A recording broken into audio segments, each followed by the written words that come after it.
اللہ کے رسول صلی اللہ علیہ وسلم نے فرمایا من لازم الاستغفار، جو شخص استغفار کی کثرت کرتا ہے، استغفار زیادہ کرتا ہے اور پڑھتا ہے، اس استغفار کی وجہ سے اللہ تبارک و تعالیٰ اس کو 3 انعام عطا کرتا ہے۔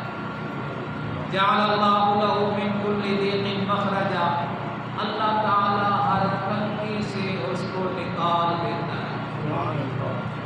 ومن کل ہم فرجا، اللہ تعالیٰ ہر غم اس کا دور کر دیتا ہے۔ اور تیسرا فائدہ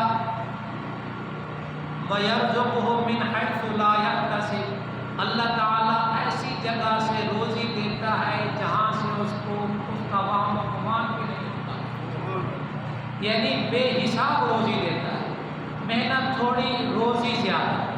یہ کب؟ جب استغفار بندہ کرتا ہے۔ اور استغفار کا کیا مطلب ہے؟ انسان اپنے آپ کو قصوروار ٹھہراتا ہے، اللہ سے ڈرتے ہوئے استغفار کرتا ہے۔ قرآن کہتا ہے وَمَن يَتَّقِ اللَّهَ يَجْعَل لَّهُ مَخْرَجًا، جو شخص اللہ تعالیٰ سے ڈرتا ہے، يَجْعَل لَّهُ مَخْرَجًا، اللہ تعالیٰ اس کے لیے ہر ازمائش سے نکلنے کی راہ نکال دیتا ہے۔ وَيَرْزُقُهُ مِنْ حَيْثُ لَا يَحْتَسِبُ، ایسی جگہ سے اللہ روزی دیتا ہے جہاں سے اس کا وہم و گمان بھی نہیں ہوتا۔ وَمَن يَتَوَكَّلْ عَلَى اللَّهِ فَهُوَ حَسْبُهُ، ہمیں تو اپنے اللہ پر بھروسہ کرنا چاہیے۔ جب اللہ تبارک و تعالیٰ پہ آدمی بھروسہ کرتا ہے تو اللہ تعالیٰ کہتا ہے میں اس کو کافی ہو جاتا ہوں۔ اب ذرا دیکھیں گزشتہ دروس میں عرض کیا کہ لوگ کہتے ہیں سفر کا مہینہ منحوس، ارے بھی کیوں منحوس؟